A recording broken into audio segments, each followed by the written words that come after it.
माशाल्लाह बड़े ही खूबसूरत अंदाज में अपनी हाज़िरी पेश कर रहे थे क़िबला शाह साहिब। अल्लाह रब्बुल इज़्ज़त इनका साया हमारे सरों पर तादेर सलामत रखे। हमारी खुशबख्ती खुशकिस्मती कि हमारी इस महफ़िल पाक में तशरीफ़ लाए अज़ीम मज़हबी स्कॉलर जनाब हज़रत अल्लामा मौलाना राना मोहम्मद इदरीस कादरी साहब, शागिर्द रशीद हुज़ूर शेखुल इस्लाम डॉक्टर मोहम्मद ताहिरुल कादरी साहब, नायब नाज़िम आला तहरीक मिनहाजुल कुरान इंटरनेशनल। आपके साथ साथ जनाब मोहतरम तौकीर अहमद आवान साहब, आप तशरीफ़ लाए। सदर पाकिस्तान अवामी तहरीक शुमाली पंजाब, आपके साथ साथ मोहतरम साजिद हुसैन आवान साहब, आप तशरीफ़ लाए। आपके साथ साथ जनाब मोहतरम कारी मोहम्मद फ़ारूक साहब, आप तशरीफ़ लाए। और उनके साथ साथ नवासे मुफ्ती आले सुन्नत पैकर अखलास मोहब्बत जनाब हज़रत अल्लामा मौलाना काजी मोहम्मद इकराम उस्मानी साहब, आप तशरीफ़ लाए। आपके साथ साथ जनाब हज़रत अल्लामा मौलाना तारिक महमूद साहब, आप तशरीफ़ लाए। दीगर जो अहबाब हमारी आज की इस महफ़िल की रौनकों को दोबाला करने के लिए तशरीफ़ लाए।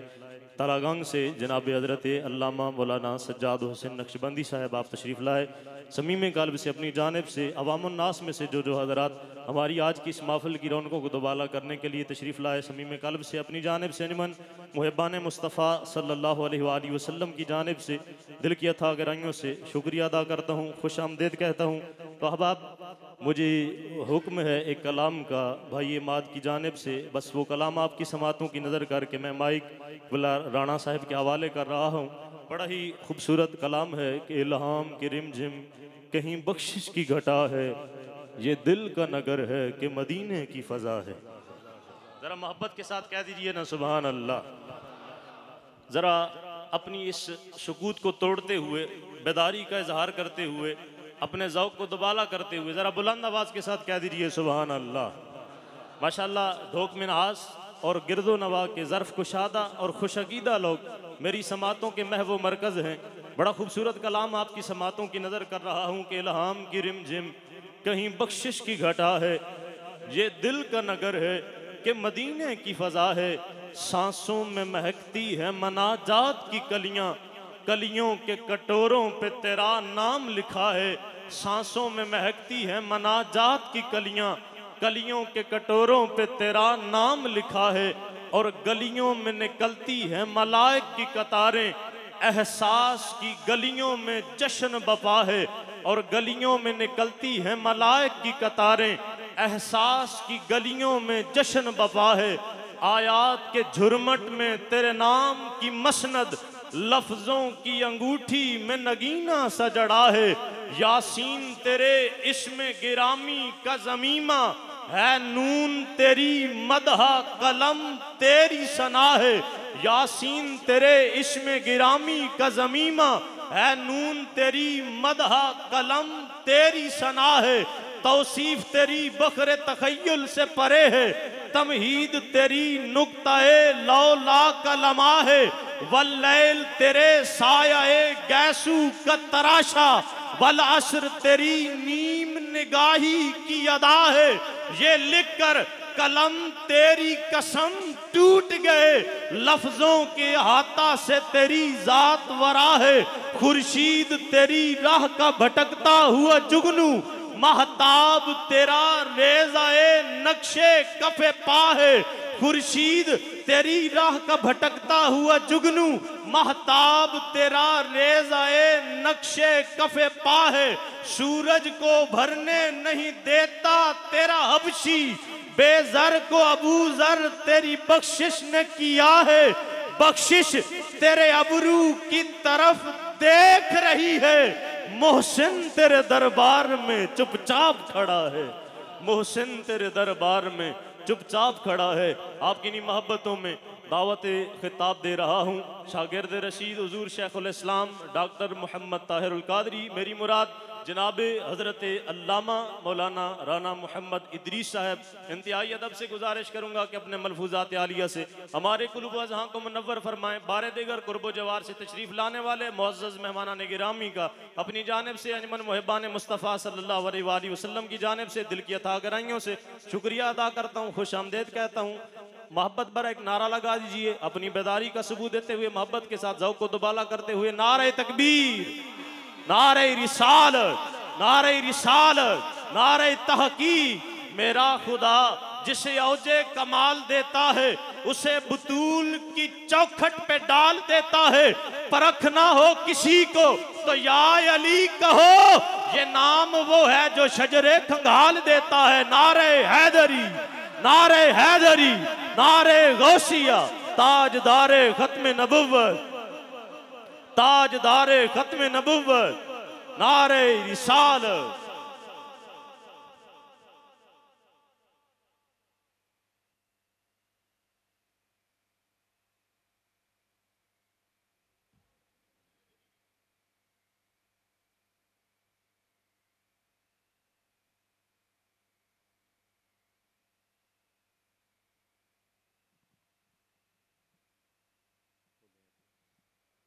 खोलो इसको।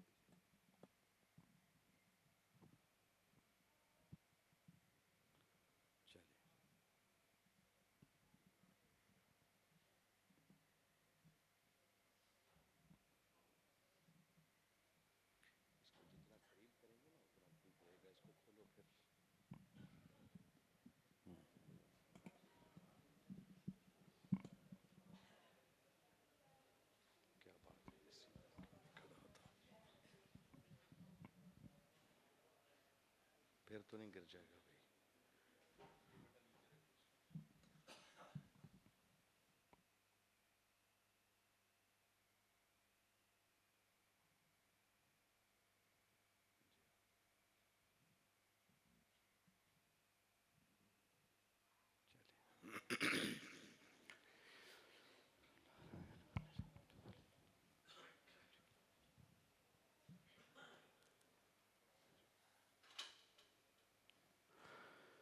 नहमदुहु व नुसल्ली व नुसल्लिमु अला रसूलिहिन नबिय्यिल करीम। अम्मा बाद फ़ाऊज़ु बिल्लाहि मिनश शैतानिर रजीम। बिस्मिल्लाहिर रहमानिर रहीम। क़ाल अल्लाहु तबारक व तआला फ़िल क़ुरआनिल मजीद फ़ल्लज़ीना आमनू बिही व अज़्ज़रूहु व नसरू वत्तबउन नूरल्लज़ी उनज़िला मअहू उलाइका हुमुल मुफ़्लिहून। सदक़ल्लाहुल अज़ीम।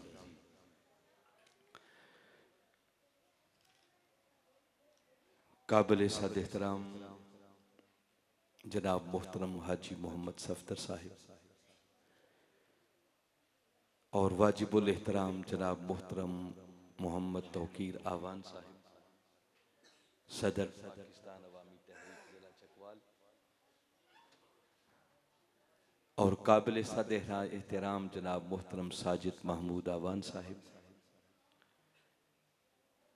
वाजिबुल एहतराम जनाब मोहतरम मोहम्मद अफजल मिनहाज साहिब, मोहतरम साकिबुर रहमान साहिब, मोहतरम अल्लामा अजहर मिनहाज साहिब, मोहतरम मोहम्मद ओवैस अफजल साहिब, मोहतरम मोहम्मद हयात मिनहाज साहिब, दीगर काबिल सद एहतराम उलमाए कराम, मुअज़्ज़ज़ मेहमानान गिरामी, कायदीन तहरीक मिनहाजुल कुरान और आज की इस अज़ीमुश्शान महफ़िल मीलाद मुस्तफ़ा सल्लल्लाहु अलैहि वसल्लम में मौजूद जुमला हाज़रीन मुकर्रम,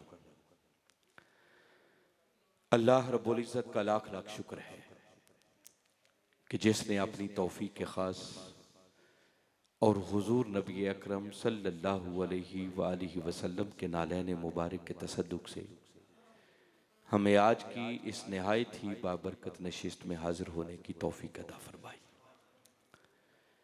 और जिस हुस्न नज़्म, जिस खूबसूरती और जिस मोहब्बत और ज़ौक़ व शौक़ के साथ आज की इस महफ़िल का एहतिमाम किया गया है, मैं इस पर इस मस्जिद की इंतज़ामिया के जुमला अराकीन को और बिलखुसूस अराकीन अंजुमन मुहिब्बान मुस्तफ़ा को, अहालिया ने ढोक मिनहास को और कोट चौधरियाँ को और हर उस शख्स को जिसने किसी भी हवाले से आज की इस महफिल के इंतज़ाम व इंसराम में हिस्सा लिया है, मैं सबको दिल की गहराइयों से मुबारकबाद भी पेश करता हूँ और दुआ गो हूँ कि अल्लाह रब्बुल इज़्ज़त आपकी इस काविश को अपनी बारगाह में शर्फ़ कबूलियत अता फरमाए। सच्ची बात है कि अभी जब मस्जिद में मैं दाखिल हुआ हूँ और बाहर आपका एक माहौल देखा है जो आपके नौजवानों ने, बच्चों ने ताजदार कायनात सल्लल्लाहु अलैहि वसल्लम की आमद की खुशी में और मीलाद पाक की खुशी में हर तरफ एक जगमग करता हुआ माहौल बना रखा है। देख के महसूस यूं हो रहा था कि जैसे आज फिर 12 रबीउल अव्वल की रात आ गई है। अल्लाह आपकी इस ज़ौक़ को सलामत रखे, इस मोहब्बत में बारी ताला मज़ीद बरकतें अता फरमाए और इस इश्क को दवाम बख्शे। इस पर मैं करोड़ा मरतबा भी अगर इन नौजवानों को मुबारकबाद पेश करूं तो मैं समझता हूं कम है। और ऐसा क्यों ना हो कि इनकी अंजुमन का नाम भी अंजुमन मुहिब्बान मुस्तफ़ा सल्लल्लाहु अलैहि वसल्लम। तो जो कमली वाले आका सल्लल्लाहु अलैहि वसल्लम से सच्ची और सुच्ची मोहब्बत करने वाले होंगे, उनके इश्क का इजहार फिर ऐसे ही होगा। बहुत दिल खुश हुआ है। अल्लाह इस पर आपको अजर अज़ीम अता फरमाए। आज की इस नशिस्त में गुफ्तगू के उन्वान के तौर पर मैंने सूरह आराफ की एक तवील आयत करीमा का आखिरी हिस्सा तिलावत करने का शर्फ हासिल किया और इन कलिमात मुकद्दसा की रोशनी में एक अहम मैसेज और पैगाम है जो मैं आप तक पहुंचाना चाह रहा हूं। आपकी महफिल का माहौल भी मुझे बहुत अच्छा लगा है, बहुत संजीदा है, बड़ी पुरसकून महफिल है आप। वरना सच्ची बात यह है कि बिलउमूम महफिल में जाने का मौका मिलता है और अक्सर बेशतर मैंने देखा है इल्ला माशाल्लाह जो अच्छी महफिल हैं वो हैं, उनका तो इनकार नहीं है। इस्तिस्ना हर जगह पर मौजूद होता है, मगर अक्सर व बेशतर दीन के नाम पर सजने वाली महफिल का मकसद सिवाय तफरीह तबाह के और कुछ नहीं बचा। वक्ती तौर पर एंजॉय करने के लिए आते हैं, ना आने वाले को सोच के आते हैं कि हम क्या लेने जा रहे हैं, और ना स्टेज पर बयान करने वाले शायद कुछ सोच के आते हैं कि आज सुनने वालों को देना क्या है। वो जिसे कहते हैं ना बस डंग टपाओ, बस डंग टपाओ वाला काम चल रहा है। अच्छा, ये जो बाहर कुछ आवाजें आ रही हैं, अगर इन नौजवानों को भी अंदर बुला ले और बाहर का जलसा भी अंदर ही हो तो ज्यादा अच्छी बात है, क्योंकि यही फर्क एक मुझे महसूस हो रहा है जो आपकी महफिल और दीगर महफिल के अंदर है कि बहुत खूबसूरत आपका इंतजाम है, मगर ये शायद चंद लोग बाहर हैं खड़े, मालूम नहीं इंतजामिया के हैं को उनका काम है बाहर, मगर उनकी गुफ्तो शनीद की आवाज कुछ ज्यादा आ रही है। बिलोअमूम जो ऐसी महफिल में लोग आते हैं ना, मैंने कई बार देखा है, लोग आते हैं कि चलें आज महफिल में चलते हैं कि अलामा साहब जोर कितना लगाते हैं, उनकी सुर कितनी है, लय कैसी है, कुर्सी से उछलते कितना है, दूसरों को बुरा भला कितना कहते हैं, लतीफ़े और चुटकुले कितने सुनाते हैं। आजकल तो यूट्यूब पे हर चीज़ ही आ गई है ना, ढकी छुपी कुछ नहीं रही। और मैंने देखा है कि जो मौलवी जितने लतीफ़े और चुटकुले सुनाता है उसकी फीस भी उतनी ज़्यादा है, उसको लोग दाद भी उतनी देते हैं, उस पर पैसे भी उतने ज़्यादा फेंकते हैं और सुभान अल्लाह भी ज़्यादा करते हैं। ये कल्चर बन गया है। हालांकि इल्म जोर जोर से बोलने का नाम नहीं है, इल्म सुर और लय का नाम भी नहीं है। लय अच्छी चीज है, सुर बड़ी अच्छी चीज है, बशर्ते कि वो मन से निकले। हमारी सुरों का मकसद भी कुछ और हो गया है। इल्म इस चीज का नाम है कि आपकी गुफ्तगू सुनकर किसी का अकीदा संवरे, किसी का अमल संवरे। अगर सारी सारी रात के जलसे हों, तकरीरें हों और बदले कोई ना, तो उस तकरीर का कोई फायदा नहीं है। हम लाखों रुपए अपनी महफिल पे खर्च करते हैं। तौकीर साहब, मैंने कई बार सोचा है इस पर कि अगर हम एक अंदाजा करें ना, तो सिर्फ रबीउल अव्वल के महीने में सिर्फ पाकिस्तान में होने वाली महफिल की तादाद शायद करोड़ों में चली जाती है, इतनी महफिल होती है। और एक एक महफिल पर लाखों रुपया खर्च होता है। कई ऐसी महफिल भी हैं, एक एक महफिल पर ही लोग करोड़ों रुपया खर्च कर देते हैं। तो जब करोड़ों महफिल होंगी तो जरा सोचें उन पर खर्च कितना आया होगा, वो अरबों और खरबों रुपए बनते हैं।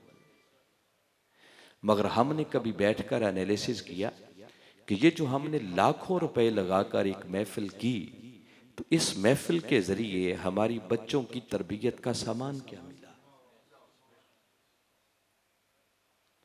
वो हमारी महफिल, वो हमारी मजालिस, जिनको हमारे बच्चों के लिए दरसगाहें बन जाना चाहिए था, आज वो सिर्फ तफरीह तबा का सामान बनकर रह गया। हमें आज सरे नौ अपनी इन महफिल और मजालिस को मुनज़्ज़म करने की ज़रूरत है। इनको नतीजा खेज बनाने की ज़रूरत है, इनको फ्रूटफुल बनाने की ज़रूरत है। मैं अभी आपकी इंतज़ामिया के को 2-4 लोग जो मेरे साथ राब्ते में थे, मैं पहले भी उनको गुजारिश कर रहा था कि कोशिश किया करें कि खिताब बर वक्त करवाएं। हमारा ट्रेंड बन गया है महफिल के अंदर कि हम नातें पढ़ते रहते हैं। नात अच्छी चीज़ है, होनी चाहिए, मगर खिताब को उस वक्त मौका देते हैं जब लोग थक चुके होते हैं या उनको नींद आ चुकी होती है। उस वक्त फिर तकरीर करने का कोई फ़ायदा नहीं रहता है। तो मैं जस्ट, चूँकि बहुत सारे महफिल करने वाले लोग भी आपकी महफिल में बैठे होंगे, तो मैं ये आप लोगों तक पैगाम पहुँचा रहा हूँ। यही मेरा खिताब अगर कोई घंटा 1.5 घंटा पहले होता तो इसकी कैफियत कुछ और होती। भले से नात खानी उसके बाद सारा रात जारी रखें, नात सुनने और समझने पर कोई जोर नहीं लगती। ज़ौक़ की बात है, जितनी देर चाहें बाद में पढ़ते रहें। लेकिन अगर आप कुछ लेना चाहते हैं, कुछ समझना चाहते हैं, तो गुफ्तगू ऐसे मौके पर होनी चाहिए जब सुनने वाले फ्रेश माइंड के साथ बैठे। और अगर कोई कहे कि अल्लामा साहब बंदे बैठे तो अब भी हैं, तो बैठने को तो सारी रात भी बिठा लें, बस वो बुत बन के बैठे रहेंगे, फिर बातें सर से गुजरती चली जाएंगी। हर बंदे के सुनने की एक हद होती है, बैठने की एक हद होती है, उसके बाद फिर बंदे का जहन एक्सेप्ट नहीं कर रहा होता। तो मैंने ये बताया है कि अपनी महफिल को, अपनी मजालिस को हर हवाले से बड़ा नतीजा खेज बनाएं, फ्रूटफुल बनाएं। उसका जायज़ा लिया करें कि हमने लाखों रुपए खर्च किए हैं, तो हमारी तरबियत का सामान क्या मिला। आज आपकी इस महफिल का बहुत अच्छा माहौल देखते हुए मैंने एक अहम सब्जेक्ट का इंतखाब किया है। मगर गुफ्तगू करने का मज़ा मुझे तब आएगा कि अगर आप तवज्जो और ध्यान से फ्रेश होकर सुनेंगे। देखिए, मैं भी लाहौर से सफ़र करके आया हूँ और आप भी वक्त निकाल के बैठे हैं, आराम छोड़ा है और यहाँ मस्जिद में बैठे हुए हैं। लाखों रुपया आपने खर्च किया है महफिल पर। तो मैं चाहता हूँ कि हमारे बैठने का कोई मकसद पूरा हो, और बिलखुसूस हमारे नौजवान लोग वो मेरी बातों को बड़े ध्यान से सुने। मैं अल्लाह और उसके रसूल सल्लल्लाहु अलैहि वसल्लम की मदद पर भरोसा करते हुए ये बात कह रहा हूँ कि अगर मेरी चंद टूटी फूटी बातें आपने तवज्जो से सुन ली, तो मैं उम्मीद करता हूँ कि आज बहुत सारी गलत फहमियाँ छट जाएंगी। जो आयत करीमा का आखिरी हिस्सा मैंने तिलावत किया है, अगर इस पूरी आयत का जायज़ा लिया जाए तो इस आयत करीमा का मरकज़ी मज़मून वो ज़िक्र मोहम्मद मुस्तफ़ा सल्लल्लाहु अलैहि वसल्लम। बारी ताला ने इस पूरी आयत करीमा के अंदर अपने महबूब मुकर्रम सल्लल्लाहु अलैहि वसल्लम का जिक्र किया। मैं पूरी आयत करीमा तिलावत भी करता हूँ और उसका तर्जुमा भी करता हूँ, और गुफ्तगू हम आखिरी हिस्से पर करेंगे जो आज का हमारा उन्वान है। बारी ताला ने इस आयत करीमा में बात यूं शुरू की, फरमाया अल्लज़ीना यत्तबिऊन रसूलन नबियल उम्मी। अच्छा, एक ये सिलसिला जो है ना आने जाने वाला, इसको टोटली बंद कर दिया जाए भाई। अब देखे ना, एक बच्चा उधर से चला है और सबके कंधे फैलाकर वो आगे आके बैठे, ये भी ज्यादती है। जब एक बंदा गुजरता है ना तो पूरे मजमे की तवज्जो बढ़ जाती है। तो जिसके पास से कोई शख्स गुजरे उसको वहीं खींच कर बिठा दे। महफिल के कुछ आदाब, बल्कि ये जगह और फिल कर लें, करीब हो जाए, ताकि आगे आने की कोई हिम्मत ही ना करे। चांद आप बच्चों में से भी जिसने उठ के जाना है अभी चले जाएं, मेरी गुफ्तगू के दौरान बार बार नहीं उठना है। आने जाने का सिलसिला बंद होना चाहिए। तो बारी ताला ने बात क्यों शुरू की, फरमाया अल्लज़ीना यत्तबिऊन रसूलन नबियल उम्मी। फरमाया वो लोग जो इस रसूल, नबी और उम्मी की इत्तिबा करते हैं। यानी गौर करें कि बारी ताला ने एक ही मकाम पर अपने महबूब मुकर्रम सल्लल्लाहु अलैहि वसल्लम के लिए 3 टाइटल इस्तेमाल किए। उनको रसूल भी फरमाया, उनको नबी भी कहा और उनको उम्मी भी कहा। ये एक एक लफ्ज फिर पूरे पूरे खिताब का तकाजा करता है। मगर देखते जाएं कि बारी ताला ने अपने महबूब की शान बयान की है। कौन से रसूल मुकर्रम सल्लल्लाहु अलैहि वसल्लम? आगे फरमाया अल्लज़ी यजिदूनहु मकतूबन इंदहुम फित तौराती वल इंजील। फरमाया वो रसूल मुकर्रम कि जिनका जिक्र सिर्फ कुरान पाक में नहीं है, बल्कि उनके जिक्र के ढंग के साबका किताबों तौरात और इंजील में भी बच चुके हैं। वहां भी उनके तज़किरे मौजूद है। कौन से रसूल मुकर्रम? फिर आगे फरमाया यामुरुहुम बिल मारूफ। ये वो रसूल हैं जो उनको नेकी का हुक्म देते हैं, व यनहाहुम अनिल मुनकर, और उनको बुरी बातों से रोकते हैं। फिर आगे फरमाया व युहिल्लु लहुम मुत्तय्यिबात, और पाक चीजों को उनके लिए हलाल करते हैं। व युहर्रिमु अलैहिमुल खबाइस, और नापाक चीजों को उन पर हराम करते हैं। कौन करते हैं? रसूल मुकर्रम सल्लल्लाहु अलैहि वसल्लम। इसलिए ढोक मिन्हास वालों, बस एक जुमला अर्ज कर रहा हूं, ये आका की शानों में से एक शान है कि हलाल और हराम सिर्फ खुदा के करने से नहीं होता, बल्कि हिल्लत और हुर्मत का हक जो खुदा का है, अल्लाह ने वही हक अपने महबूब मोहम्मद मुस्तफ़ा को भी अदा कर। कमली वाले आका सल्लल्लाहु अलैहि वसल्लम जिस शय को हलाल कह दें वो हलाल हो जाती है, जिसे हराम फरमा दें वो हराम हो जाती है। ये शान कायनात में सिर्फ एक ही हस्ती की है अल्लाह के बाद, और उस हस्ती का नाम मोहम्मद मुस्तफ़ा सल्लल्लाहु अलैहि वसल्लम। ये एक अलग सब्जेक्ट है, मैं इनकी तफसीलात में नहीं जाना चाह रहा।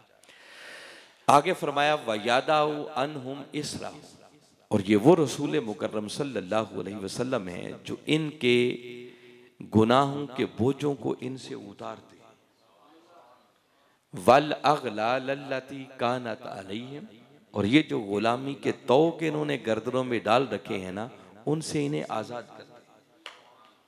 तो सारी आका की शान बयान है, और सारी शान बयान करके अब बारी ताला ने आगे फरमाया फल्लज़ीना आमनू बिही, बस वो लोग जो मेरे इस महबूब मोहम्मद मुस्तफ़ा पर ईमान लाए, वाज़रू हो, और जिन्होंने हर हद से बढ़कर मेरे महबूब की बारगाह का अदब किया, वह नसरू हो, और जिन्होंने मेरे महबूब की मदद की, वत्तबउन नूरल्लज़ी उनज़िला मअहू, और जिन्होंने उस नूर की इत्तिबा की जो नूर इस रसूल मुकर्रम सल्लल्लाहु अलैहि वसल्लम के साथ उतारा गया। 4 बातें की, और 4 बातें करके आगे फरमाया उलाइका हुमुल मुफ्लिहून। फरमाया हकीकत में यही वो लोग हैं जो फलाह पाने वाले कामयाबी हासिल करने वाले और मंजिले मुराद तक पहुंचने वाले। फरमाया कामयाबी और फलाह और मंजिले मुराद अगर मिलेगी तो सिर्फ और सिर्फ इन्हीं लोगों को मिलेगी। किनको? जिनके अंदर 4 खूबियां पाई जाएंगी। अगर मैं इसको और आसान करके आपको बताना चाहूं तो यूं समझें कि बारी ताला ऐलान कर रहे हैं कि एक इम्तिहान है और उस इम्तिहान के कुल पर्चे हैं 4। कितने हैं?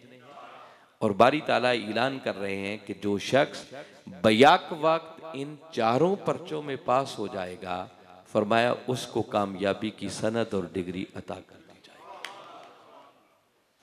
देखिए, हम सब की जिंदगियों का मकसद कामयाबी का हासिल करना है कि किसी तरह हम कामयाब हो जाए, और ये वो मकाम है जहां बारी ताला जोर दे के बता रहे हैं कि कामयाबी मिलेगी तो सिर्फ और सिर्फ इन्हीं लोगों को मिलेगी। इनके अलावा किसी और को कामयाबी?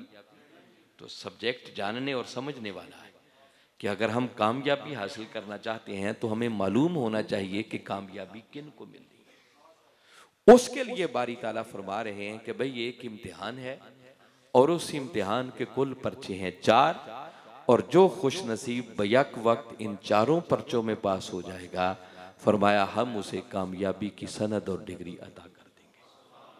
अच्छा, वो पर्चे क्या हैं? आज वो मजमून आपको समझाना है। जो पहला पर्चा है उसका जब बारी ताला ने जिक्र किया तो फरमाया फल्लज़ीना आमनू बिही, बस वो लोग जो मेरे इस महबूब मोहम्मद मुस्तफ़ा सल्लल्लाहु अलैहि वसल्लम पर ईमान लाए। जिसका मतलब ये है कि बारी ताला इस कुरान पाक की आयत करीमा के जरिए बता रहे हैं कि कामयाबी की पहली शर्त ये है कि ताजदार कायनात सल्लल्लाहु अलैहि वसल्लम पर ईमान लाया जाए। ये जो है ना फल्लज़ीना आमनू बिही, तो ही ज़मीर का कोई मर्जा होना चाहिए कि ही ज़मीर से मुराद क्या है। चूंकि पूरी आयत करीमा में जिक्र सिर्फ कमली वाले आका सल्लल्लाहु अलैहि वसल्लम का है, तो ही से मुराद वही जात है जिसका जिक्र इस आयत में आ रहा है। तो फल्लज़ीना आमनू बिही से मुराद ये है कि बारी ताला फरमा रहे हैं कि अगर कामयाबी चाहते हो तो पहला तकाजा ये है कि सच्चे और सुच्चे दिल से मेरे इस महबूब मोहम्मद मुस्तफ़ा पर ईमान लाओ। अच्छा, डोक मिन्हास वालों, एक बड़ी हैरत और ताज्जुब की बात है। बारी ताला जोर दे के हसर के अंदाज में कह रहे हैं कि कामयाबी सिर्फ इन्हीं लोगों को मिलेगी, इसके अलावा किसी और को कामयाबी नहीं मिलेगी। कामयाबी बताया जा रहा है किन को मिलेगी, मगर कामयाबी के लिए जो पहली शर्त रखी है वो शर्त ये है कि कमली वाले आका सल्लल्लाहु अलैहि वसल्लम पर ईमान लाया जाए। तो बंदा सोचता है कि बारी ताला, क्या तेरी जात पर ईमान लाना जरूरी नहीं था? तूने उसका तो जिक्र कोई नहीं किया। यहां पर बारी ताला ने अपनी जात पर ईमान लाने की बात कोई नहीं की, दीगर नबियों और रसूलों पर ईमान लाने की बात कोई नहीं की, उन पर उतरने वाली किताबों पर ईमान लाने की बात कोई नहीं की, आखिरत के दिन पर ईमान लाने की बात कोई नहीं की, मरने के बाद दोबारा जी उठने पर ईमान लाने की बात कोई नहीं की, हर अच्छी और बुरी तकदीर अल्लाह ही की तरफ से होती है, इस पर ईमान लाने की बात कोई नहीं की। तो बंदा हैरान होकर अर्ज करता है कि मौला, अजीब बात है, तू कामयाबी का नुस्खा दे रहा है और उसके लिए पहली शर्त ईमान है, और ईमान किस पर? सिर्फ मोहम्मद मुस्तफ़ा सल्लल्लाहु अलैहि वसल्लम। तो बाकी ईमान किधर गए? वो जो आप ईमान की सिफात पढ़ते हैं ना, ईमान मुफस्सल और ईमान मुजमल, वो जो ईमान की सिफात उन दोनों में आती हैं, उनमें से किसी एक का चीज का जिक्र नहीं किया। सिर्फ एक ही बात पर जोर है कि कामयाबी चाहते हो तो पहले नंबर पर मेरे महबूब मोहम्मद मुस्तफ़ा पर ईमान लाओ। तो बारी ताला बाकी ईमान किधर गए, उनका जिक्र क्यों नहीं किया? तो जवाब मिला कि लोगों, हाँ वो भी जरूरी है, उनका इनकार नहीं है, मगर कभी इस एंगल से सोचो कि अगर तुम मेरी जात पर ईमान लाना जरूरी समझते हो तो कभी तुमने गौर किया कि मेरे एक होने की खबर तुम्हें मिली कहां से? फरमाया अगर कुरान पर ईमान लाना जरूरी समझते हो तो ये कुरान ना तुमने उतरता देखा ना जिब्रील को लाते हुए देखा। वो तो जब कुरान पाक की पहली वही उतरी, मेरे आका ने वही वसूल की और 5 की 5 आयतें पढ़ी। जो पहली वही उतरी सूरह अलग की, तो जब 5 की 5 आयतें मेरे आका ने तिलावत कर ली, सहाबा किराम ने सुनी, तो पलट के अर्ज करने लगे कि आका ये जो आपने अभी अभी तिलावत किया है ये क्या है? ये पूछा। और मेरे आका सल्लल्लाहु अलैहि वसल्लम ने पूछने पर फरमाया कि मेरे गुलामों, ये जो तुमने अभी अभी सुना है ये सारा अल्लाह का कुरान है। क्या है ये? अल्लाह का। अच्छा, ये जुमला जो मेरे आका ने बोला कि ये अल्लाह का कुरान है, ये जुमला खुद कुरान नहीं है। ये जुमला कुरान, ये जुमला हदीस है। क्या है? तो क्या ख्याल है, पहले आपने कुरान को माना कि पहले आका की बात को माना? आका की बात को माना। भाई अगर उस कुरान की खबर देने वाले पर ही तुम्हारा ईमान नहीं है तो उसकी बात को कैसे मान जाओगे? मेरी बात पल्ले पड़ी? तो फरमाया अगर कुरान को मानना जरूरी समझते हो तो तुम्हें कुरान के कुरान होने का पता कहां से चला? अगर क्यामत के दिन को मानना जरूरी है तो क्यामत के दिन की तुम्हें खबर किसने दी? फरिश्तों की, नबियों की, रसूलों की, उतरने वाली किताबों की, जन्नत की, दोजख की, मरने के बाद दोबारा जी उठने की। फरमाया इन सारी बातों का पता चला तो जुबान मोहम्मद मुस्तफा से चला। फरमाया सिर्फ अपने महबूब की जात पर ईमान लाने का जिक्र इसलिए कर रहा हूं ताकि तुम्हें समझ आ जाए कि बाकी सारे ईमानों की रूह और जान अगर कोई है तो वो जाते मोहम्मद मुस्तफा पर ईमान। अगर कोई मेरे महबूब पर ईमान ले आएगा तो बाकी सारे के सारे ईमान ऑटोमेटिकली इस ईमान के अंदर शामिल है, वो खुद ब खुद इसके अंदर आ जाए। इस पर मैं इससे ज्यादा बात नहीं करता चूंकि मजमून आगे तवील है। तो बारी ताला ने पहली शर्त ये रखी कि अगर कामयाबी चाहते हो तो पहले मेरे महबूब मोहम्मद मुस्तफ़ा सल्लल्लाहु अलैहि वसल्लम पर ईमान लाओ। अब सवाल पैदा होता है कि ईमान किसे कहते हैं? ईमान से मुराद क्या है? ये बात खुद उस हस्ती से पूछते हैं कि आका जरा आप फरमाएं, आप पर ईमान लाने की बात हो रही है तो आप ही बताएं ईमान किसे कहते हैं? मोमिन कौन होता है? मेरे आका सल्लल्लाहु अलैहि वसल्लम ने इरशाद फरमाया ला युमिनु अहदुकुम हत्ता अकूना अहब्बा इलैहि मिन वालिदिही व वलदिही वन नासी अजमईन। फरमाया सुन लो, उस वक्त तक कोई शख्स मोमिन नहीं हो सकता जब तक कि वो अपने वालिदैन, अपनी औलाद, हत्ता के कायनात के हर शख्स से बढ़कर जब तक वो पहले मेरी जात से मोहब्बत ना करे वो मोमिन नहीं हो सकता। जिसका मतलब ईमान नाम है मोहब्बत मुस्तफ़ा का, ईमान नाम है इश्क मुस्तफ़ा का, ईमान नाम है गुलामी मुस्तफ़ा का, ईमान नाम है आका के दर का सक बन जाने का, और ईमान नाम है आका के कदमों के निशानों को अपना किबला और काबा बना देने का। जब तक कोई शख्स पहले ताजदार कायनात सल्लल्लाहु अलैहि वसल्लम की ज़ात अक़दस के साथ मोहब्बत और इश्क वाला ताल्लुक कायम नहीं करता, उसको ईमान की खैरात मुयस्सर नहीं आ सकती। और खुशी की बात यह है कि आपके नौजवानों ने जो अपनी अंजुमन बनाई है उसका नाम रखा है अंजुमन मुहिब्बान मुस्तफ़ा। तो पहला पर्चा ही वो है जिसमें डोक मिन्हास वाले पास है, ये सारे मुहिब बैठे हुए हैं, मोहब्बत करने वाले बैठे। मुझे मालूम है, इस बात का इदराक है कि कलिमा पढ़ने वालों में एक तबका ऐसा है जो सिरे से इस मोहब्बत का मुनकिर है। वो कहते हैं इस मोहब्बत की क्या जरूरत, ये तो लैला मजनू की बातें। अजीब बात है कि मिंबर रसूल पर बैठकर कभी जुल्फ की बात करते हो, कभी रुखसार की बात करते हो, कभी मदीना की हवाओं और फजाओं की बात करते हो, कभी मदीना के गली कूचों की बात करते हो। तो ये इश्क की बातें करना, मोहब्बत की बात करना, ये तो लैला मजनू की बातें हैं। कामयाबी चाहती हो, खाली सीरत पे अमल करो, तुम्हें कामयाबी मिल जाएगी। तो कुछ लोग इस मोहब्बत को नहीं मानते, उनका तो मैं जिक्र ही नहीं करता। उनकी हालत पर तो तरस आता है कि बेचारों को हकीकत की अभी खबर नहीं। मगर एक गलत फहमी उन लोगों के यहाँ भी पाई जाती है जो इस मोहब्बत के मानने वाले हैं। मैं आज सिर्फ वो बताना चाह रहा हूँ, चूंकि ये सारे ढोक मिन्हास वाले, कमली वाले आका से मोहब्बत करने वाले हैं ना, हम मिलाद बनाने वाले जितने भी हैं, तो मैं वो बयान करना चाह रहा हूँ। हम जो मोहब्बत को मानने वाले हैं ना, हम में से कुछ लोगों ने ये समझ रखा कि शायद खाली मोहब्बत मुस्तफ़ा का नाम ईमान है। याद रखें, खाली मोहब्बत मुस्तफ़ा को ईमान नहीं कहते।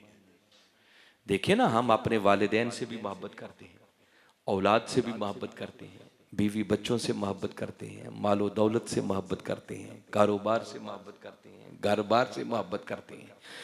अगर इसी तरह की कोई मोहब्बत ताजदार कायनात सल्लल्लाहु अलैहि वसल्लम के लिए भी हो और वो दिल के किसी कोने खुदरे में पड़ी हुई हो, तो याद रखो उस मोहब्बत मुस्तफ़ा को ईमान नहीं कहते। तो आप पूछेंगे ईमान किसे कहते हैं? याद रखें कि ईमान उस मोहब्बत मुस्तफ़ा को कहते हैं जो दुनिया की हर मोहब्बत पर गालिब आ जाए। ये मेरी बात पे कर रहे हैं मैं क्या कह रहा हूं? अगर आम दूसरी मोहब्बतों की तरह की कोई मोहब्बत आका के साथ भी हो तो उस मोहब्बत मुस्तफ़ा को ईमान नहीं कहते, बल्कि कमली वाले आका सल्लल्लाहु अलैहि वसल्लम की ज़ात अक़दस के साथ ऐसी मोहब्बत कि जिस मोहब्बत के सामने दुनिया की हर मोहब्बत घुटने टेक दे। ऐसी मोहब्बत और इश्क कि जिसके सामने दुनिया की कोई मोहब्बत टिक ना सके, उस मोहब्बत मुस्तफ़ा को ईमान कहा जाता है। ये जो मैंने आका की एक हदीस मुबारका सुनाई है ना, आका ने ये नहीं फरमाया कि मोमिन वो है जो अपने वालिदैन की तरह मुझसे मोहब्बत करता है। अगर वालिदैन की तरह मोहब्बत की तो वो ईमान नहीं है। फरमाया उस वक्त तक कोई मोमिन नहीं हो सकता जब तक कि वो अपने वालिदैन से भी बढ़कर पहले मेरी जात से मोहब्बत करे। तो अगर वालिदैन की तरह मोहब्बत हुई तो ईमान नहीं है। वो मोहब्बत मुस्तफ़ा ईमान कहलाएगी कि जिसके सामने वालिदैन की मोहब्बत नीचे रह जाए। फिर अगर औलाद की तरह आका से मोहब्बत की तो वो मोहब्बत भी ईमान नहीं है। कमली वाले आका की ज़ात अक़दस के साथ ऐसी मोहब्बत और इश्क हो कि फिर वालिदैन की मोहब्बत भी नीचे रह जाए, औलाद की मोहब्बत भी पीछे रह जाए, बल्कि तीसरे नंबर पर परा वन्नासी अजमाइन, कायनात के हर इंसान से बढ़। फरमाया तुम्हारी इंसानों की दुनिया के अंदर एक इंसान को दूसरे इंसान से जितनी मोहब्बत हो सकती है ना, फरमाया उसको सामने रख लेना। जब तक हर उस मोहब्बत के तसव्वुर से बढ़कर पहले तुम मेरी जात से मोहब्बत नहीं करते, फरमाया सुन लो तुम मोमिन नहीं हो सकते। इंसान की इंसान से मोहब्बत कितनी खोती है, मैं जस्ट एक मिसाल देता हूं आपको। आपने सुना होगा, कहते हैं मजनू को लैला से बड़ी मोहब्बत थी। ये इंसान की इंसान से मोहब्बत है, और उस मोहब्बत का रंग ये था कि एक दिन किसी ने मजनू को देखा, वो एक कुत्ते के कदम चूम रहा था। देखने वाले ने देखा और कहा कि मजनू पागल हो गया है, कुत्ते के कदम चूम रहा है। वो पलट के जवाब देता है कि पागल मैं नहीं हूं, बल्कि पागल तुम हो। तुम्हें क्या खबर, ये कुत्ता कोई आम कुत्ता नहीं है, ये वो कुत्ता है जो कभी कभी लैला की गली से गुजर जाता है। इश्क कुत्तों के कदम भी चुमवाता है। ये इंसान की इंसान से मोहब्बत है। और मेरे आका फरमा रहे हैं कि तुम्हारे इंसानों की दुनिया के अंदर एक इंसान से दूसरे इंसान से जितनी मोहब्बत भी हो सकती है ना, जब तक हर उस मोहब्बत से बढ़कर पहले तुम मेरी जात से मोहब्बत नहीं करते, फरमाया सुन लो तुम मोमिन नहीं हो सकते हो। ये बात समझाना चाह रहा हूं। ये एक अलग पूरा सब्जेक्ट है कि मैं घंटों सिर्फ इसी मौजू पर बात करता जाऊं, इस पर कुरान क्या क्या कहता है। आगे बहुत सारी चीजें इसमें बयान करने वाली हैं, मगर मैं सिर्फ एक आपको आज कॉन्सेप्ट दे रहा हूं ताकि आपके जहनों में बात बैठे और आगे आपको एक बड़ी मंजिल तक आज लाना चाह रहा हूं। तो हाज़रीन मुकर्रम, अगर इस बात को मैं यहीं पर क्लोज करूं और आप इस बात को आप पिक कर रहे हैं आका की सिर्फ एक हदीस मुबारका की रोशनी में जो मैंने बात की है, तो बात अटल हकीकत के तौर पर सामने आ गई कि पहला पर्चा जिसमें से पास होना जरूरी है वो है ताजदारे कायनात सल्लल्लाहु अलैहि वसल्लम की मोहब्बत और इश्क, और मोहब्बत भी ऐसी जो दुनिया की हर मोहब्बत पर गालिब हो जाए। क्या ख्याल है, समझ आई बात?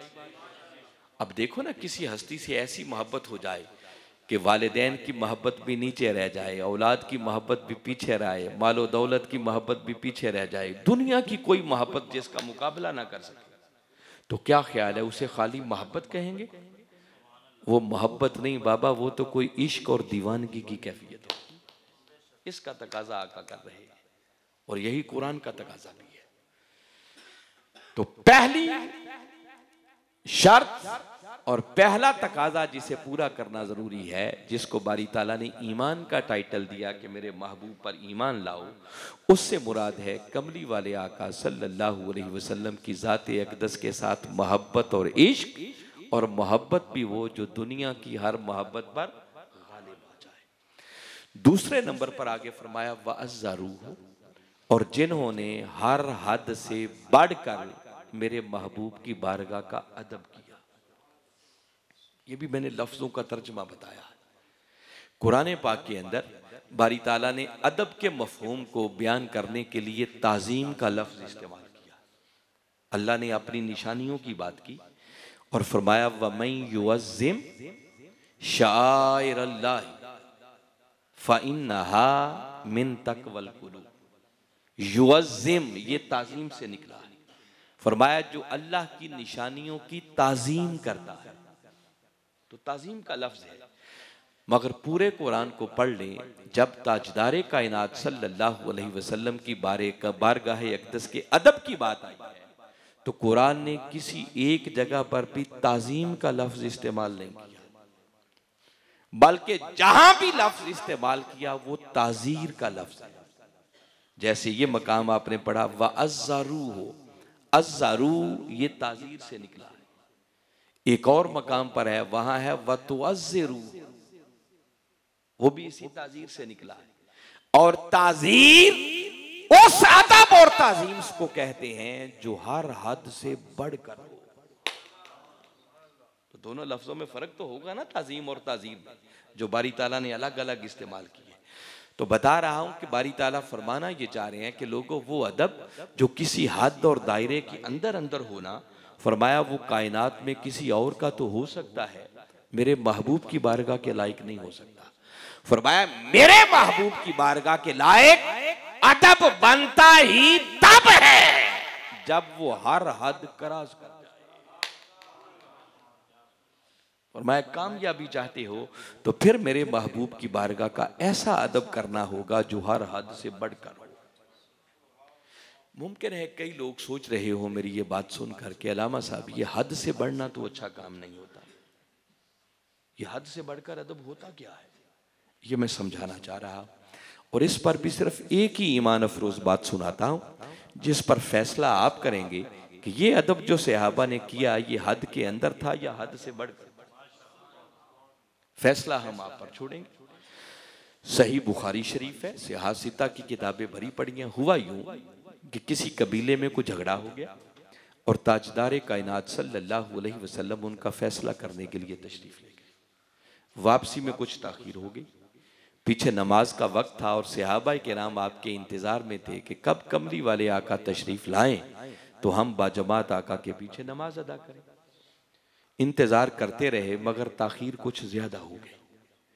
जब ज्यादा ही ताखीर हो गई और करीब था कि अगर मजीद इंतजार करते तो नमाज कज़ा हो जाती, ऐसे में सैयदना बिलाल रजी अल्लाह तआला अन्हु उठे और सैयदना सिद्दीक़ अकबर रजी अल्लाह तआला अन्हु की खिदमत में हाजिर हुए और अर्ज करने लगे कि अबू बकर आका तो तशरीफ नहीं लाए, नमाज का वक्त जा रहा है, आप इमामत के मुसल्ले पर खड़े हों ताकि हम बर वक्त बाजमात नमाज तो अदा कर लें।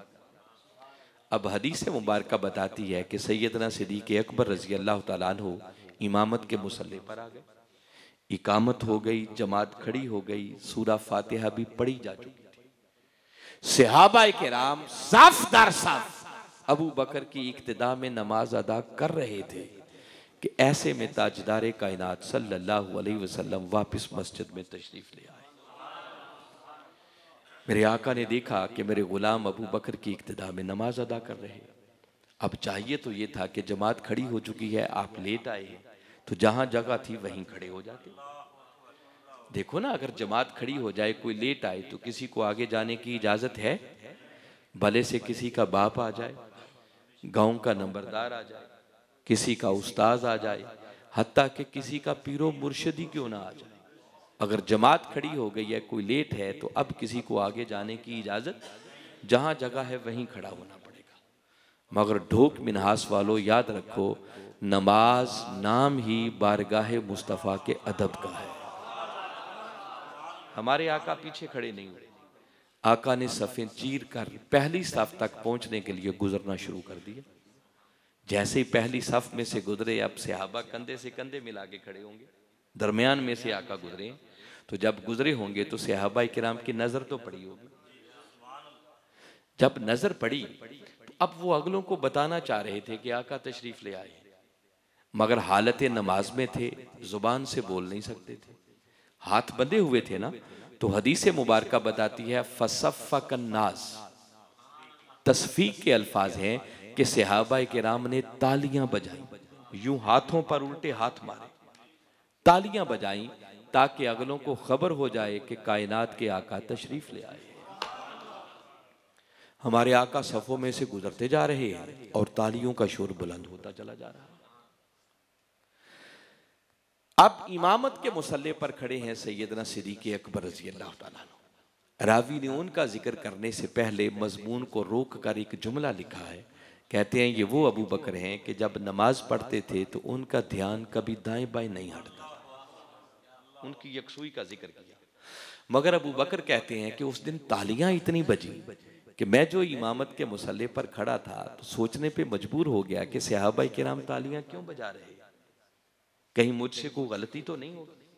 अभी पहली रकत थी, सूरा फातिहा पढ़ी थी, कोई गलती हुई होती तो समझ आ जाती। जब कोई गलती समझ में ना आई तो दिल से एक आवाज निकली होगी कि अबू बकर कहीं आका तशरीफ ना ले आए। बस इधर ख्याल आया, अबू बकर ने इमामत के मुसल्ले पर खड़े खड़े यूं चेहरा पलट कर देखा कि कहीं हुजूर तो नहीं आ गए, ये नमाज हो रही। मगर जैसे ही अबू बकर ने चेहरा पलट कर देखा तो उस वक्त तक हमारे आका पहली सफ में तशरीफ ला चुके थे। ये जो मैंने कहा ना चेहरा पलट कर देखा, ये मैं अपनी तरफ से नहीं कह रहा, हदीस मुबारका में लफ्ज इस्तेमाल हुआ है इल्तफता, अबू बकर मुल्तफित हुए, मुतवज्जे हुए। मगर मैं इससे अगली एक बात बताना चाहता हूं, इस पर एक दलील आ जाएगी। जैसे ही अबू बकर ने पलट के देखा कि आका पहली सफ में तशरीफ ला चुके हैं, अबू बकर ने जैसे ही देखा, अबू बकर ने इमामत का मुसल्ला छोड़ दिया, पिछले कदमों वापिस हटने लगे। अब आका ने पीछे खड़े खड़े देखा कि अबू बकर मुसल्ला छोड़ रहे हैं। हदीस मुबारका में है फ़अशारा इलैहि, हमारे आका पीछे खड़े थे तो आपने पीछे खड़े खड़े जैसे अबू बकर को पीछे होते देखा ना तो इशारा किया, जिसका माना ये था कि अबू बकर मुसल्ला ना छोड़, यहीं खड़ा रहे, आज मैं नबियों का इमाम तेरे पीछे ही नमाज अदा कर लेता।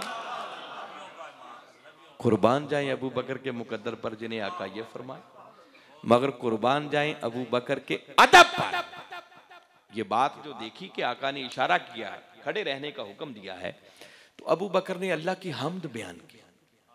हम्द क्या बयान की होगी? किबला हुजूर फरमाते हैं कि कहा होगा मौला तेरा शुक्र है, तेरे महबूब ने इस काबिल समझा खड़े रहने का हुक्म दिया। मगर इतनी बात करके वो खड़े फिर भी नहीं हुए, पिछली साफ में आ गए। अब यहां रुक कर एक बात फिर बताना चाह रहा हूं। ये जो हदीस मुबारका में है कि जैसे ही अबू बकर पीछे हटने लगे तो हमारे आका ने इशारा किया, फ़अशारा इलैहि, अबू बकर हैं इमामत के मुसल्ले पर, आका हैं अभी पिछली सफ में, और आका अबू बकर को इशारा कर रहे हैं। ये आका का इशारा करना बता रहा है कि किसी को इशारा उस वक्त किया जाता है कि जिसे इशारा किया जाए वो इशारा करने वाले की तरफ देख रहा हो। वो बात पल्ले पड़ी है भाई, अगर वो देख ही ना रहा हो तो इशारा करने का तो मकसद ही खत्म हो गया। इसका माना ये है कि अबू बकर खड़े इमामत के मुसल्ले पर थे, मगर पलटकर मुखड़ा यार का तक रहे थे, पीछे देख रहे थे कि कहीं आका तो नहीं आ जाए।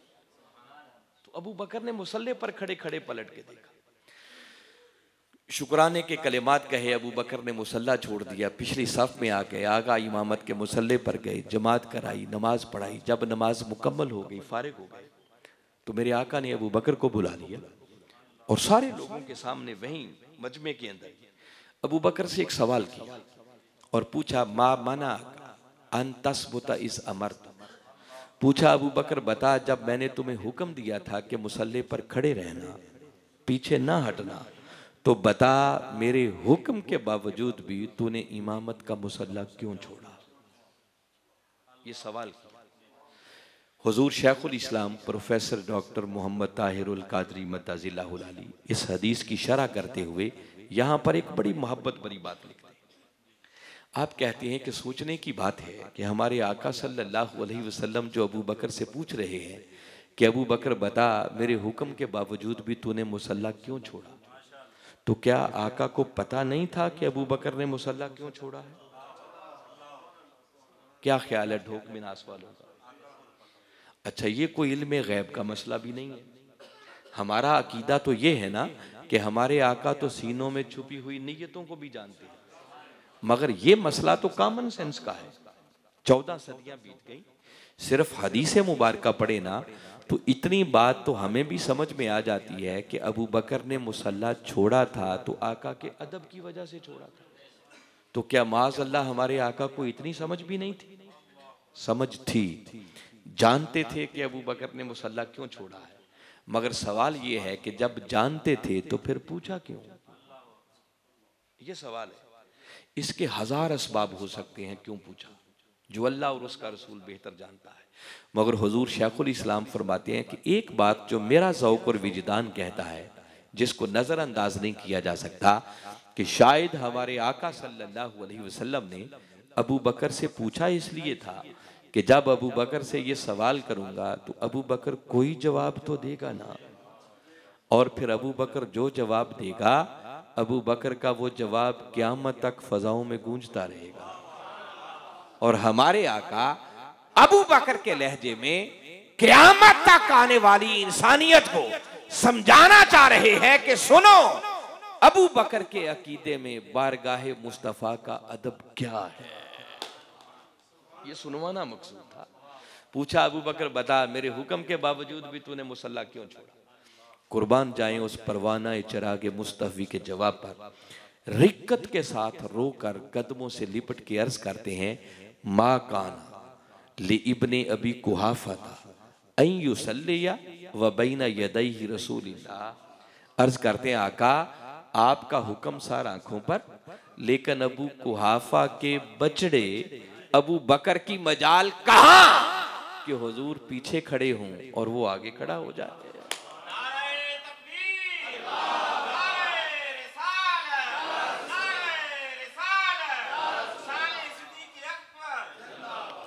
अच्छा, इस वाक़े को, हदीस के मज़मून को तो मैं यहाँ रोक रहा हूँ और यहाँ से वो ख़ास बात कह रहा हूँ जिसकी खातिर ये वाक़या सुनाया।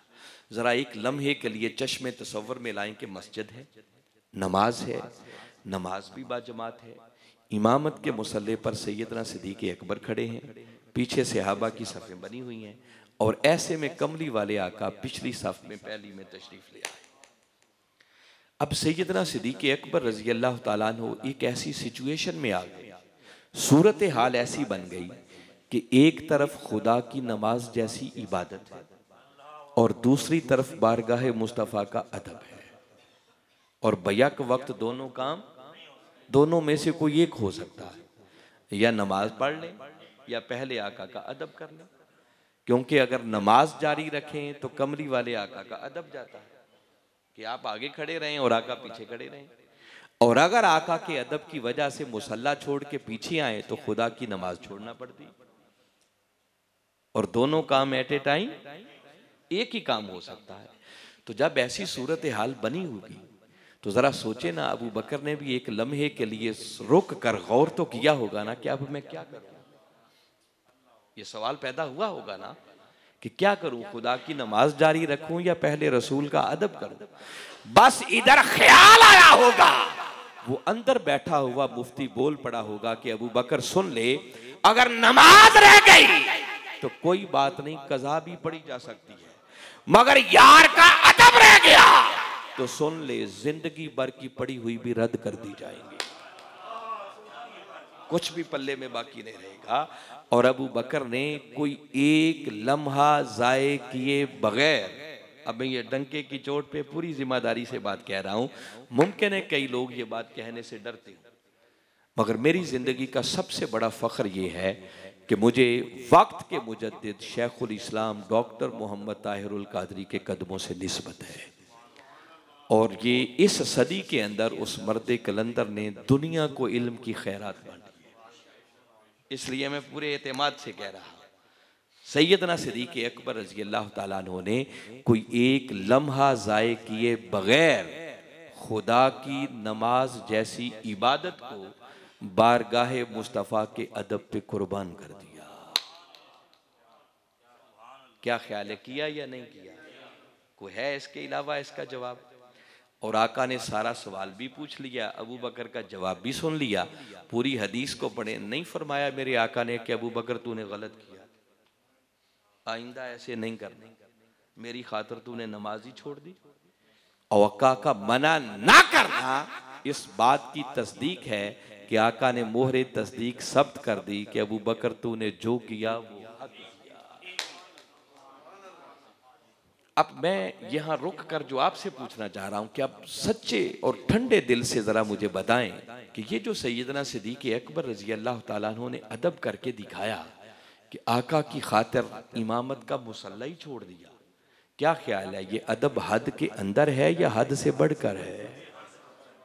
जी, इसे कहते हैं हद से बढ़कर अदब करना, और इस अदब का तकाजा कुरान करता है। तो दूसरा पर्चा जिसमें से पास होना जरूरी है वो है कमली वाले आका सल्लल्लाहु अलैहि वसल्लम की बारगाह का अदब, और अदब भी ऐसा जो हर हद से बढ़कर हो। ये दूसरा पर्चा जिसमें से पास होना जरूरी है। तीसरे नंबर पर फरमाया वनासारू, और जिन्होंने मेरे महबूब की मदद की। किसकी मदद की? रसूल की मदद की। याद रखें, जब किसी जगह पर कुरान और हदीस के अंदर अल्लाह और उसके रसूल सल्लल्लाहु अलैहि वसल्लम की मदद की बात आ जाए तो कभी ये बातिल ख्याल जहन में नहीं आना चाहिए कि माज़ अल्लाह वो हमारी मदद के मोहताज, वो मदद के मोहताज। जब आका की मदद की बात आ जाए ना तो इसका माना ये होता है आका के लाए हुए दीन की नौकरी, आका के लाए हुए दीन की खिदमत, उस दीन की सरबलंदी के लिए मेहनत करना, तगो करना, उसकी तबलीग करना, उस दीन की सरबलंदी के लिए अपना तन मन धन सब कुछ लगाना, इसे कहते हैं नुसरत दीन रसूल, आका के लाए हुए दीन की खिदमत और नौकरी। और सहाबा किराम ये काम भी करते थे, जरूरत पड़ती अपना घर बार लुटा देते, वालिदैन की परवाह ना करते, रिश्तेदारों की परवाह ना करते, औलादों की परवाह ना करते, हर चीज आका के कदमों पर कुर्बान, हत्ता कि अपनी जान की भी परवाह नहीं करते। ग़ज़वा तबूक के मौका पर मेरे आका ने ऐलान किया जिहाद के लिए लश्कर रवाना हो रहा है, लाओ क्या पेश करते। सैयदना उमर फारूक गए, घर का आधा माल लाकर आका के कदमों में पेश कर दिया। थोड़ी देर बाद वो परवाना चरा के मुस्तफ़ी सैयदना सिद्दीक़ अकबर भी तशरीफ ले आए, घर का जो माल था सारा ही जमा कर दिया, हत्ता के कहते हैं जो तन पे कपड़े पहने थे वो भी दे दिए, और एक टाट बोरिया सा था जो जेबे तन कर लिया। जब निकलने लगे तो दीवारों पर अबू बकर हाथ मार रहे। किसी ने पूछा अबू बकर अब क्या तलाश कर रहे हो? फरमाने लगे याद पड़ता है कि सुई यहाँ लगाई थी, चाहता हूँ वो भी ना रह जाए, वो भी यार के कदमों पे आज कुर्बान कर। सारा ही कुछ ला के पेश कर दिया। जब ले आए, अब आका जानते तो है ना सब कुछ, तो मेरे आका ने पूछा, आते ही सवाल किया, माँ अब कई ताले अहले किया अबू बकर, अबू बकर घर वालों के लिए क्या छोड़ के आए हो? अर्ज करते हैं अब कई तो लाहुमुल्लाह व रसूला, आका जो दुनिया की मालो मता थी वो तो लाकर आपके कदमों में हाजिर कर दी, रह गए घर वाले तो उनके लिए अल्लाह और उसका रसूल छोड़कर आया। वो यूं आका के दीन की खिदमत करते थे। और डोक मिनहास वालों में बस थोड़ी थोड़ी बात आपको बता रहा हूं, एक ईमान अफरोज बात बताऊं। आका ने क्या पूछा, अबू बकर घर वालों के लिए क्या छोड़ के आए? पूछ कौन रहा है? अल्लाह का रसूल। और अबू बकर जवाब किन को दे रहे हैं? अल्लाह के रसूल को। और अल्लाह के रसूल सामने बैठे हुए हैं और अबू बकर जवाब क्या दे रहे हैं? आका ने पूछा घर क्या छोड़ के आए हो? आका सामने बैठे हैं तो कहते हैं आका घर अल्लाह और उसका रसूल छोड़ गया, और रसूल सामने बैठा है। ये अबू बकर का अकीदा समझ में आ रहा है कि अबू बकर जानते हैं कि आका बैठे इधर हैं मगर मौजूद हर जगह ही है। काश उन अकीदों की कुछ खैरात हमें भी मिल जाए। तो मैं बता ये रहा था कि वो दीन की खिदमत करते। सैयदना उस्मान गनी रजी अल्लाह ताला अन्हु, मेरे आका ने एक मरतबा ऐलान किया जिहाद के लिए लश्कर जा रहा है, लाओ क्या पेश कर दिया। सैयदना उस्मान गनी रजी अल्लाह ताला ने इतने दिरहम और दीनार ढेर कर दिए, आका ने अपनी झोली मुबारक में डाले, हाथ से रोल रहे हैं, कभी ऊपर करते हैं कभी नीचे करते हैं, कभी ऊपर करते हैं कभी नीचे करते हैं, और खुश होकर अल्लाह की बारगाह में अर्ज करते हैं, मौला आज तेरे उस्मान ने तेरे दीन के लिए इतना दे दिया है कि अब क़यामत तक उस्मान से कोई सवाल ना करना। यूं कुर्बानियां देते थे, जिहाद करते, तन मन धन कुर्बान कर देते थे। ताहम मैं तफसीलात में नहीं जा रहा था कि महदूद वक्त के अंदर रह के बात समेटें। तो तीसरा पर्चा जिसमें से पास होना जरूरी है वो है कमली वाले आका सल्लल्लाहु अलैहि वसल्लम के लाए हुए दीन की नौकरी, दीन की खिदमत, दीन की तबलीग और दीन की सरबुलंदी के लिए फिर अल्लाह ने जो तौफीक दी है वो कर गुजरना, अपना तन मन धन कुर्बान करना। ये तीसरा पर्चा है। इसको अगर नाम दें तो आप कह सकते हैं नुसरत दीन रसूल, आका के दीन की मदद। चौथे नंबर पर फरमाया वत्तबउन नूरल लज़ी उनज़िला मअहू, और जिन्होंने उस नूर की इत्तिबा की जो नूर इस रसूल के साथ उतारा गया। अब किस नूर की इत्तिबा की बात हो रही है, कौन सा नूर उतारा गया? तो यहां पर दो आरा हैं मुफस्सिरीन के। बाज़ों ने कहा कि इससे मुराद अल्लाह के साथ उतरने, आका के साथ उतरने वाला कुरान है। अल्लाह ने जो नूर उतारा उससे मुराद क्या है? कुरान, कुरान की इत्तिबा की बात हो रही है। बाज़ मुफस्सिरीन ने कहा कि नहीं, इससे मुराद चूंकि पूरी आयत में जिक्र आका का आ रहा है, आका की मोहब्बत, आका का अदब, उन्हीं के दीन की नौकरी, तो ये जिस नूर की इत्तिबा है इस नूर से मुराद कमली वाले आका की सीरत और सुन्नत है।